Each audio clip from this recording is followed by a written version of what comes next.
Hello, today I'll tell you how to restore Unity games. For anyone who saw my last video on this topic, which got removed because I probably showed a website where you can pirate the Unity games, which was not the focus of the video, let me make it clear to anyone that decompilation has nothing to do with getting anything for free, so piracy isn't involved. Nope. And you should use this morally well. I'd strongly suggest you to talk to the creator behind the game if you wanna put the decomp out there. And this video is for educational purposes only. I hope you get that. Also, very important for you to know right off the bat, decompiling for PlayStation 4, PlayStation 5, Nintendo Switch, Xbox, so on. Basically any platform the game was built for, it's possible to decompile that, though I won't cover it in this video. And you probably need a Ghidra Nintendo Switch plugin or some kind of other plugin to do this. This video won't show you how to completely restore a Unity project, so what I'm doing here won't necessarily apply to whatever game you are trying to decompile, and with stuff like Ghidra I won't go too in depth because I only wanna give you a clear plan you can use pretty much most of the time, and to also keep this video short. Since I saw some Russian or Spanish comments, I'll also include transcriptions that are in these languages into this video. You know, at most you won't match the original exactly, especially if you can't use paid assets like Rewired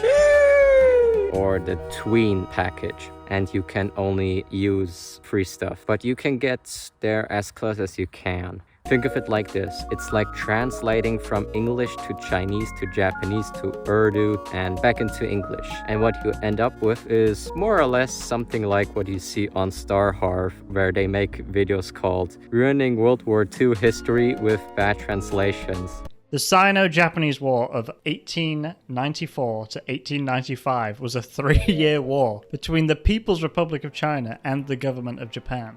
And the end result is essentially nonsense that's sometimes lost in translation. I'll be using a template Unity game I've compiled, and I'll show you the decompiled code versus the original code for more clarity. The template game uses Unity 2022 3.62 F3 if you're curious. I'll use Ghidra 11.4.3, and I want to answer a question from somebody who commented on the last video. How to make people unable to decompile my game. Listen, so there's this story about the Japanese word mujun. It is said that there was a merchant and he presented people with 2 items. One was a halberd that he claimed could slice through any shield or armor. 2 was a shield, and he said it could withstand any weapon. Now what I'm trying to say with this is that there's no way to make anything undecompilable and decompilable at the same time. However, there are some measures you can apply, though I think decompilation is inevitable. With that aside, let's get into the crux of this whole thing. There are a lot of things that can go wrong here, and let me tell you that you won't be free of any issues. If the editor crashes once it's done loading everything up, maybe try to enter safe mode. Use a different Unity version, delete the library and temp folders. These aren't all solutions, I'm just giving a few. If it works but everything in the project appears white, perhaps this could be a shader issue, I don't necessarily know. If you can't enter play mode and it says all compiler errors have to be fixed, well, that means you need to edit the code to enter the play mode. I'm sorry, but decompilation isn't some kind of la-la land where everything just works. If the scripts only show dummy class, use different settings, or provide .NET DLL files for better decompilation output, well, that means you didn't provide the decompiler with any DLL files. So how's it supposed to decompile any C# scripts when there are none? If you get such issues as fail to load game content, error during reading of asset type shader, or an item with the same key has already been added, I'm guessing that this happens after you import the project into Asset Ripper. So you probably need to submit a bug report here. Certain games may also use obfuscation techniques to prevent their games from getting decompiled. If you have a decompiled version of Rewired, you probably need to replace that with the standard input system if you can't pay for Rewired. If you get C# script errors like null reference exception, just learn programming, debug why it is happening and fix it, since I can't tell you every single possible error you'll have. This is just out of scope for this video. Let me clarify this. If you have compiler errors, that's normal for now. If some textures are pink or white, shaders need fixing. If play mode doesn't work yet, you need to edit the code. C# and C++. I'll assume you're a noob on this one. C#, HLSL, whatever you call it. All of these things are programming languages used to tell the computer what to do. Each of them serve different purposes, which is why we have so freaking many, and you do need to know them because otherwise you won't really get your decompiled projects to work. However, you don't need to know every single programming language. What is Mono? Mono is just an open source implementation of the .NET framework so that you can run Unity games on any device like Windows, Mac, etc. Mono uses just-in-time JIT compilation, meaning it translates bytecode or intermediate code into native machine code during program execution. Il2cpp. Il2cpp stands for Intermediate Language to C++. The intermediate language is the low-level generated code when C# code gets compiled, and that gets translated into C++. And only the C++ version is used, so we only really have compiled machine code. Will require more work to get decompiled. It is an ahead-of-time compiler, or AOT, so the very opposite of Mono. Il2cpp dumper. As the name implies, it is an Il2cpp reverse engineering tool, which we'll need for Ghidra or IDA, depending on what you use. uTinyRipper or AcidRipper. Those are decompilers, and what a decompiler is, well, decompilation means undoing the compilation of a program. And I am using AcidRipper for this video, a great decompiler, by the way, for decompiling Unity games. By the way, AcidRipper has a paid version, though the free version is totally fine too. So, a compiler. A compiler is a software program that translates human-readable code written in a high-level programming language into machine code, bytecode, or another programming language that a computer can use and execute. In this case, the Unity game engine is our compiler, more or less. Things like comments are removed because the PC doesn't need comments. It needs the pieces of code that do the work, package corrector as it is now called.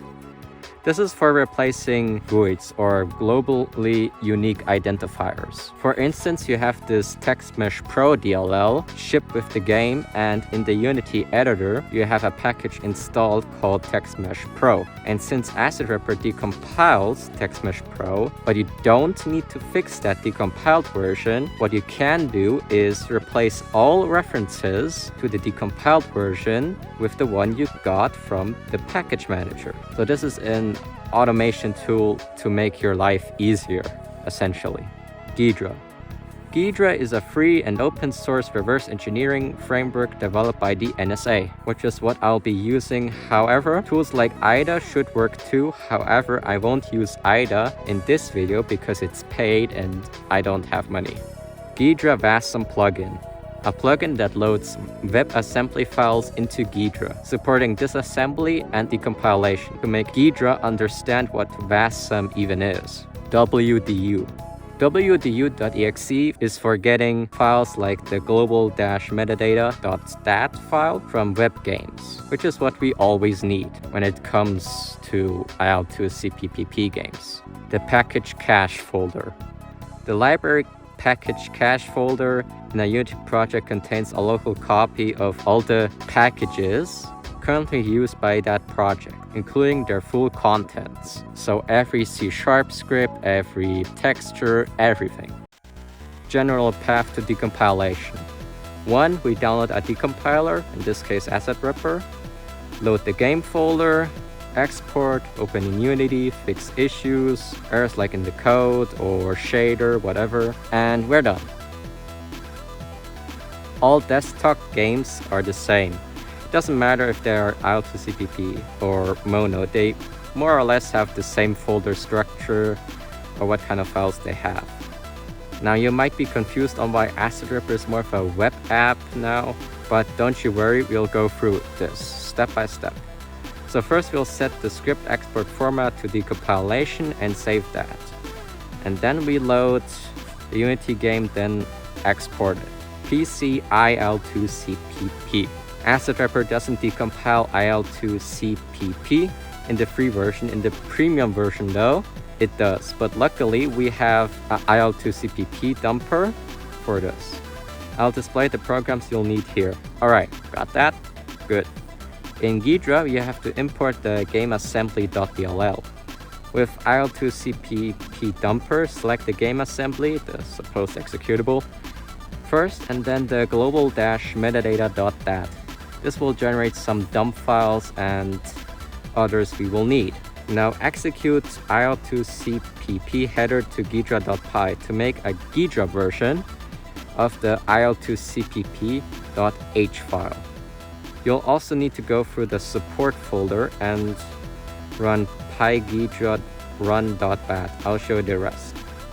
Sometimes you're lucky and have a backup this folder, but don't ship it with your game folder on accident, where it has all the managed C# code just sitting there intact, so you can decompile the game without having to worry about il2cpp. Just put the managed folder in the game's data folder and get rid of the il2cpp folder. Game assembly usually is in the main game folder. Global-metadata.dat in the game name underline data, il2cpp underline data, metadata, global-metadata.dat.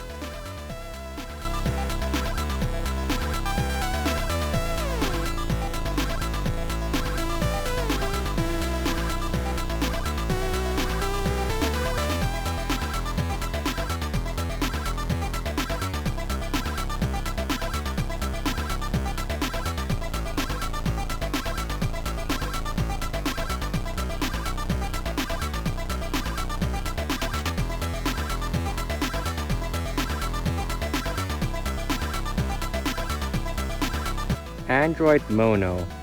Android games use the .apk Android package extension. And normally speaking, you don't need 7-zip or some kind of extracting tool to extract the contents of them, because AssetRipper is able to read those APKs. There is nothing special about APKs really, just same process as usual. Android Il2cpp. Same process with PC il2cpp games, though you need a lib il2cpp.so instead of gameassembly.dll. You'll find it in the lib folder of the game, and this is where you do need 7-zip. iOS compiled games use the .ipa iOS App Store package extension. Unity didn't make such a file, only a folder, though I'll just assume it will be the same for you, highly likely. IPA files, from what I've read, can be encrypted, so watch out for that. WebGL.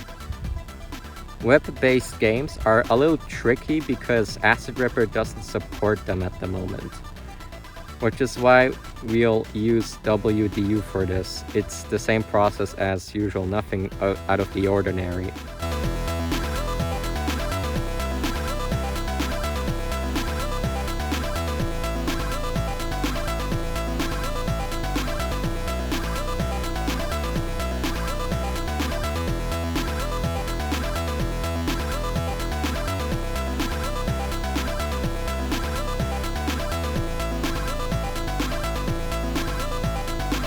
Now we are coming to Ghidra. So I'll show you the original code and then the decompiled versions. Here's the original, okay, and here are the decompiled ones. I used analysis on this, by the way. You may be asking, why does Unity engine underline game object underline o x 1 fields.m cached pointer correspond to x.player? Because player is the second field. Shaders. Unity shaders are either one of two things. Either they are shader graphs or they are shaders, though that distinction doesn't matter to Unity because what Unity does is compile shader graphs to shaders by compiling everything to HLSL. There are also a bunch of different compilers because different platforms use different shader compilers. Decompiling shaders is harder than trying to decompile C# code because C# bytecode or IL code is more closely related to the C# code we all know. Now, can we tell the difference between shader graphs and shaders from compiled games? There might be some ways, like one, if the game uses SRP, scriptable render pipeline, and when you try to get the tag shader graph shader from a material, using it and it returns true, it is most likely a shader graph. Here's the code for that you can try to use. Luckily for us though, if the game uses built-in shaders, we can just replace them with that. Otherwise, you probably need to manually decompile them if they were manually written by the developer, or you can try to recreate them. Remember, decompilation takes time, so don't expect instant results. Il2cpp games require significantly more effort than Mono. Should be pretty obvious by now. Programming knowledge is essential, not optional. Always respect the original author's work. If you're stuck, check the GitHub pages or maybe even Stack Overflow. Chances are someone else had the same problem as you had, so you can have your problem fixed quicker. Anyways, good luck with your decompilation journey. And with that all being said, thank you for watching and goodbye.